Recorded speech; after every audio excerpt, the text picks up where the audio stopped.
हम पूर्ण बहुमत के साथ भारतीय जनता पार्टी अकेले अपने दम पर आए और एनडीए को भी, अपना सहयोगी दल को भी आगे बढ़ाए, ये हमारी मंशा है। भाई मुझे लगता है कि हम नीतीश जी को भी साथ लेके चल रहे थे, आज भी चल रहे हैं, आगे भी चलेंगे। आपका कौन होगा मुख्यमंत्री का चेहरा? भाई मुख्यमंत्री का चेहरा तो उस समय जब चुनाव होगा उसके बाद देखा जाएगा। अभी वो पार्टी तय करेगी, केंद्र का नेतृत्व तय करेंगे, पहले या बाद में क्या होगा वो केंद्र नेतृत्व तय करेगा। पार्टी के संगठन को, पार्टी में आयातित माल जो है वो हमें कभी बर्दाश्त नहीं। नमस्कार, स्वागत है आप सभी का द बिहार टॉप पे। मेरा नाम उदित तारण है। देखिए, पटना का मौसम सुहावना हो चुका है, बिहार में मानसून की एंट्री हो चुकी है, झमाझम बारिश हो रही है, लेकिन बिहार का राजनीतिक तापमान जो है वो सबसे कह सकते हैं अपने चरम पे है। लोकसभा का चुनाव हालांकि खत्म हो चुका है, लेकिन जिस तरीके से बीजेपी के अंदरूनी कलह सामने आ रहे हैं, उसके बाद जनता दल यूनाइटेड भी टेंशन में जरूर होगी। अश्विनी चौबे ने मोर्चा खोल रखा है। अश्विनी चौबे ये साफ कर चुके हैं कि एनडीए में जो मुख्यमंत्री का चेहरा होगा वो चुनाव के समय तय किया जाएगा। अभी से अगर कोई बीजेपी का नेता, कोई आयातित नेता, सम्राट चौधरी की तरफ उनका इशारा है, अगर ये बात कह रहा है कि 2025 में सीएम नीतीश के नेतृत्व में हम चुनाव लड़ेंगे और नीतीश कुमार ही सीएम बनेंगे, तो इस मुगालते में ना तो सम्राट चौधरी रहे और ना ही तो नीतीश कुमार रहे। बेहद कड़क अंदाज में अश्विनी चौबे ने इन बातों को रखा है। बीते 3 दिनों से लगातार वो इस बात को कह रहे हैं कि बिहार भाजपा का जो प्रदेश अध्यक्ष है वो आयातित है, ना तो उसकी संघ की पृष्ठभूमि है और ना ही तो पंडित दीनदयाल उपाध्याय हों, श्यामा प्रसाद मुखर्जी हो या अटल बिहारी वाजपेयी सरी के जो भाजपा के संस्थापक सदस्य रहे, वो नेता जिन्होंने बीजेपी को ज़मीन पर स्थापित करवाया, उनके विचारधारा को मानने वाले नेता सम्राट चौधरी नहीं है। और इसलिए अब बिहार बीजेपी को सम्राट चौधरी से मुक्ति चाहिए। अश्विनी चौबे के पहले उस बयान को आप सुन लीजिए, उसके बाद फिर आगे इस पर हम विश्लेषण करेंगे। भारतीय जनता पार्टी, मेरी स्वयं की इच्छा है और मैंने अपने नेतृत्व को भी बताया कि भारतीय जनता पार्टी के नेतृत्व में एनडीए की सरकार बिहार में बननी चाहिए। हम पूर्ण बहुमत के साथ भारतीय जनता पार्टी अकेले अपने दम पर आए और एनडीए को भी, अपना सहयोगी दल को भी आगे बढ़ाए, ये हमारी मंशा है। और उसके लिए हर कार्यकर्ता को अभी से लग जाना होगा और मैं इस काम को बखूबी करूंगा बिना किसी चाह का। और मुझे लगता है कि हम नीतीश जी को भी साथ लेके चल रहे थे, आज भी चल रहे हैं, आगे भी चलेंगे। आपका कौन होगा मुख्यमंत्री का चेहरा? भाई मुख्यमंत्री का चेहरा तो उस समय जब चुनाव होगा उसके बाद देखा जाएगा। अभी वो पार्टी तय करेगी, केंद्र का नेतृत्व तय करेंगे, पहले या बाद में क्या होगा वो केंद्र नेतृत्व तय करेगा। लेकिन पार्टी के संगठन को, पार्टी में आयातित माल जो है वो हमें कभी बर्दाश्त नहीं। आपका इशारा प्रदेश अध्यक्ष की तरफ है? कहीं भी नहीं, हमारी अध्यक्ष की तरफ नहीं, मेरे सभी जगह जो संगठन का मूल तंत्र है, जिसको पंडित दीनदयाल उपाध्याय जी ने, श्यामा प्रसाद मुखर्जी जी ने, अटल बिहारी वाजपेयी अडवाणी जी ने जिस पौधे को सींचा है, हम सिद्धांत से कभी भी उस वसूल को कभी छोड़ नहीं सकते। इसलिए अध्यक्ष के पद पर कभी भी किसी भी अध्यक्ष, चाहे वो जिला हो, राज्य हो, प्रदेश हो, केंद्र हो, उसमें निश्चित रूप से वो संगठन के मूल का होना चाहिए। ये हमारी सोच है और ये मूल का होगा तभी हम इस राज्य और देश को आगे बढ़ा सकते हैं। और इसमें मैं शुरू से इसका आग्रही रहा हूं।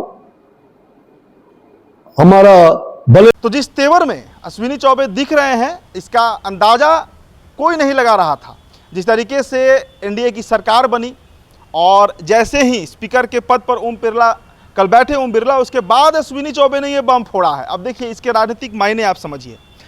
बिहार में कुशवाहा कार्ड पूरी तरीके से बीजेपी का असफल रहा है, पूरी तरीके से फेल रहा है और जिस सम्राट को ताज पहनाया गया इस मनसा के साथ कि कुशवाहा वोट को साधने का वो काम करेंगे, नीतीश कुमार के खिलाफ कुशवाहा को करेंगे, आरजेडी के खिलाफ करेंगे, लेकिन उसमें पूरी तरीके से सम्राट चौधरी असफल रहे, धराशायी हो गए हैं। अब ऐसी स्थिति में सम्राट चौधरी की कोई उपयोगिता भारतीय जनता पार्टी में बचती नहीं है, सीधे उनको हटाया भी नहीं जा सकता। तो अब मोहरे के तौर पर जो चर्चा हो रही है बीजेपी में, उसकी हम बात कर रहे हैं। मोहरे के तौर पर अश्विनी चौबे को आगे किया गया है और अश्विनी चौबे बार बार प्रदेश अध्यक्ष के पद पर इनडायरेक्टली जो है वो हक भी जता रहे हैं, मतलब कह रहे हैं कि बिहार भाजपा का नेतृत्व वो कर सकते हैं। ये भी कह रहे हैं कि उनकी कोई मांग नहीं है, कोई लालच नहीं है, लेकिन आयातित माल, इस शब्द का उन्होंने प्रयोग किया, आपने सुना होगा बाइट में, आयातित माल अब बिहार में नहीं चलेगा। अब देखिए इसके पीछे कारण, एक तरफ जहां एनडीए गठबंधन में तमाम दिग्गज मौजूद थे, पीएम मोदी से लेकर सीएम नीतीश कुमार, उपेंद्र कुशवाहा, चिराग पासवान, जीतन राम मांझी, ये कहीं तो एक ऐसा समीकरण था जो कभी हारने वाला समीकरण नहीं था। बावजूद इसके 10 सीटों पर एनडीए को नुकसान हो गया है। 40 में 30 सीटें आई हैं, पिछले बार 39 सीटें 2019 में। अब इससे बीजेपी में मंथन जरूर चल रहा है कि आखिर चूक हुई कहाँ, आखिर गलती हुई कहाँ है, और उसी का ये परिणाम है कि अब सम्राट चौधरी पर गाज गिरना तय माना जा रहा है। देखिए, अगर वोट शेयर के लिहाज से देखें, सीट शेयर के लिहाज से देखें, तो स्ट्राइक रेट जीतन राम मांझी और चिराग पासवान का 100% रहा, वोट शेयर भी उनका अच्छा खासा रहा।